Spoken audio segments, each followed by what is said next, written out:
Cybersecurity is more about proactive measures, where IT companies put in defense mechanisms to stop attacks on networks, to stop malware or infections happen into computer devices or systems. It's very proactive, and it's their job as IT professionals to make sure defense mechanisms are in place. Cyber investigations, though, is more about a more investigation measure to work out, well, how did something actually happen, and why, and how, and where did it go? Although IT professionals, and generally speaking, a lot of IT people think with an investigation hat on them, they don't necessarily have the time to do it, or the expertise, or the budget to do it in the first place. But also, especially in businesses where something internally may happen, a business may not want to use the IT people to work out how something happened and why, because it could be a conflict of interest. It could be something, an internal breach, where they suspect an employee has taken something away, who's left some information, some data.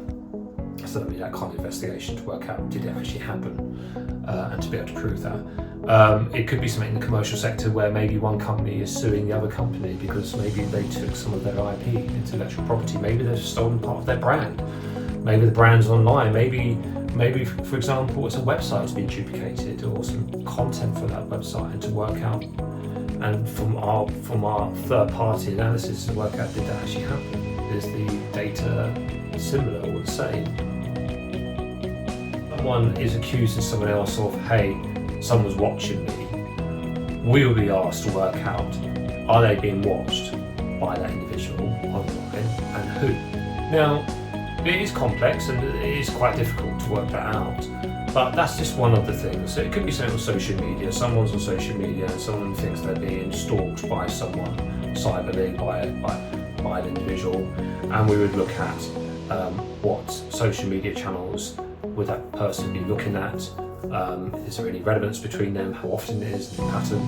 Someone would reach out to us because they feel threatened by an individual, so there would be a pattern already and they would know about it. But saying that, it could come from, for example, if someone went on a date, maybe someone met someone on a dating app and they went on a date or had a very small relationship with them which ended, and maybe they didn't have an awareness of that this same person was watching them still. Maybe it was flagged up because a alias new person came out of nowhere. Especially on dating apps, it's quite common where certain individuals would be impersonated. The common thing I've seen a fair bit is Instagram accounts. So Instagram accounts being copied, photographs being copied, audio clips and the rest of it, and then being duplicated on dating apps to impersonate those people. There's various reasons why people do that.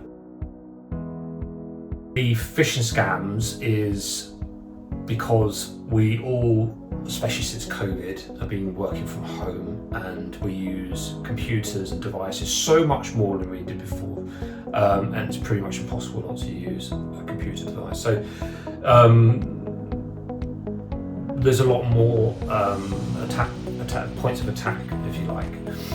Yes, I agree, users of the internet and users of computers are a lot more intelligent, and there's a lot more awareness out there, so that we're there to look for those phishing scams, but they still happen.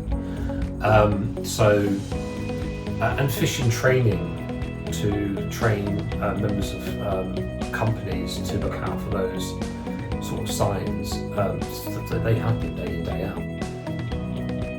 Weak passwords, so not complex passwords. It's going to be people sharing accounts as well in the first place, so the same account, the same password, but on multiple devices and multiple places, multiple times. So we basically shouldn't share our Netflix passwords or Casper one? No, we shouldn't share any passwords. They should be individual, because if the same password and user account is being used on multiple devices, then there's multiple points of entry. But I also think it's things like being scammed to give you a password and username away. For example, falling for it, someone ring you up and saying I need a username and password for something. someone pretend to be someone on the phone. And that would be an example of what people call social engineering, right?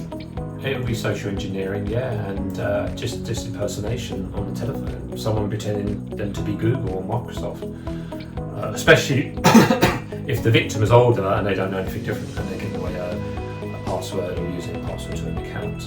And then an attacker could get to a social media account and they may lie dormant. They may lie dormant for 6 months and attack later when they've got more information.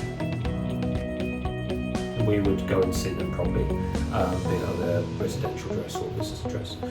If they're overseas, we would conduct this online, again asking for remote access to systems, set up some Zoom conferences, and then it's very much having a conversation about it, speaking to relevant IT personnel, and then for us to look at the information and to make our own analysis and to then our findings will be in a report.